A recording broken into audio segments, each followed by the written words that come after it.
Ladies and gentlemen, how do? Hello, all you lovely people, and thank you for watching.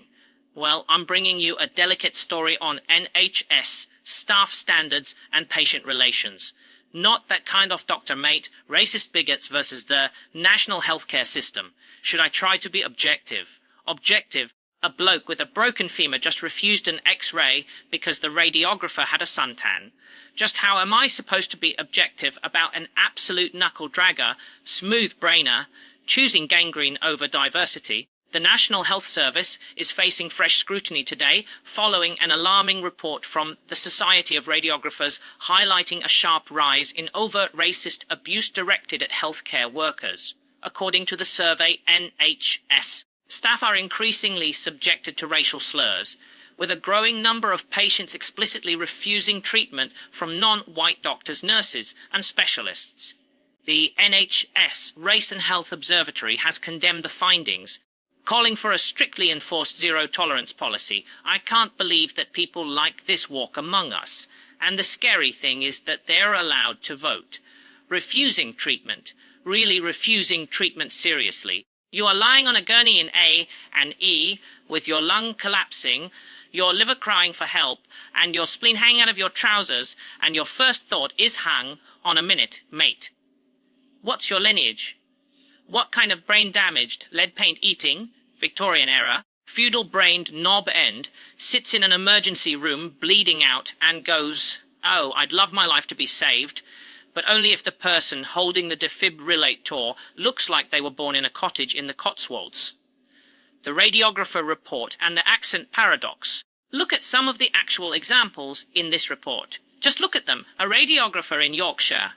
A woman who was born and raised in Yorkshire, speaking with a mild Yorkshire accent, had a patient complain that they couldn't understand a word she was saying because she was wearing a headscarf. Oh, I can't understand a word of it. Duck. She's saying, hold your breath for, ta, X-ray, but she's wearing a scarf. So it sounds like foreign gibberish to me.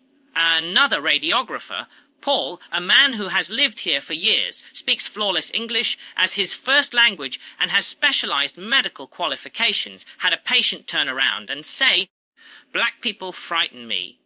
Black people frighten you, do they? You're in a hospital.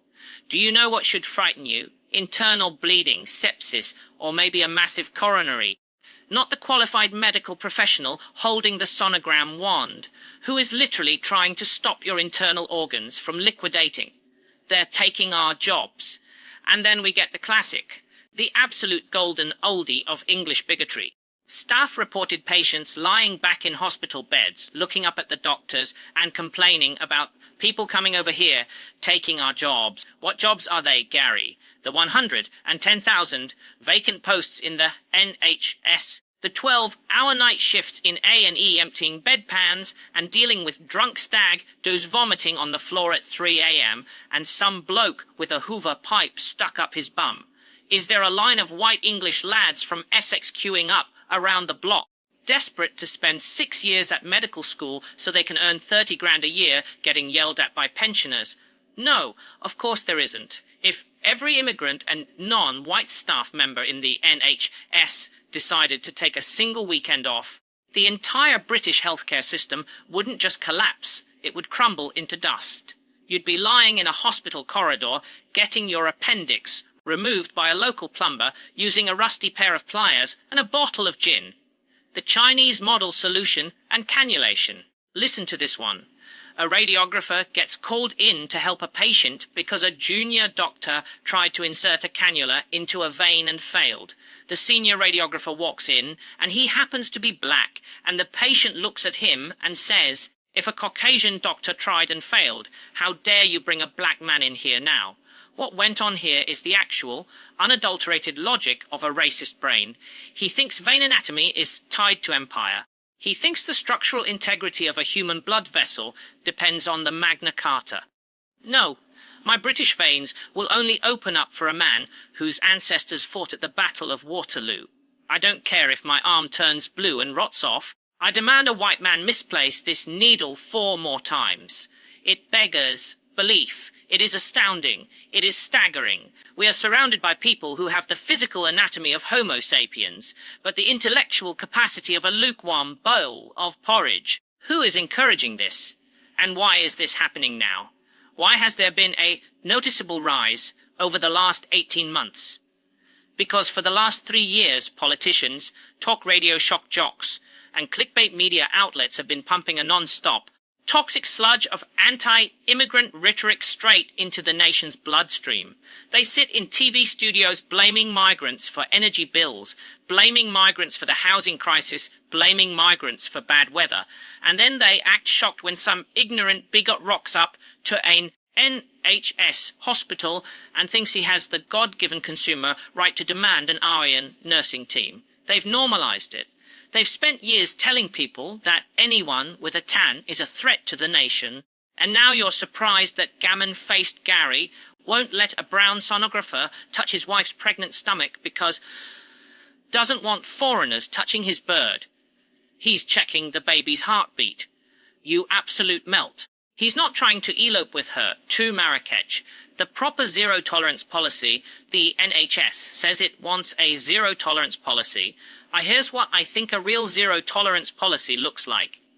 If a patient comes into A&E, assuming it's not an immediate life or death emergency, and says, I refuse to be treated by a non-white doctor, the response shouldn't be a polite apology and a reshuffle of the rota. The response should be, on your bike, get out. And now off you pop. Wheel yourself home. Here's a tub of pseudo-creme, a roll of duct tape, and a YouTube tutorial on self-surgery. Good luck fixing your own hip replacement, you towering asshole. Why are we catering to this? Why is an overworked, underpaid nurse who has spent 12 hours on her feet saving lives expected to stand there and take verbal abuse from someone whose entire worldview was formed by Facebook memes and bad lager? If you care more about the ethnicity of the person saving your life than the fact that your life is being saved, you shouldn't be using a public health service. Go buy some leeches. Go consult an astrologer.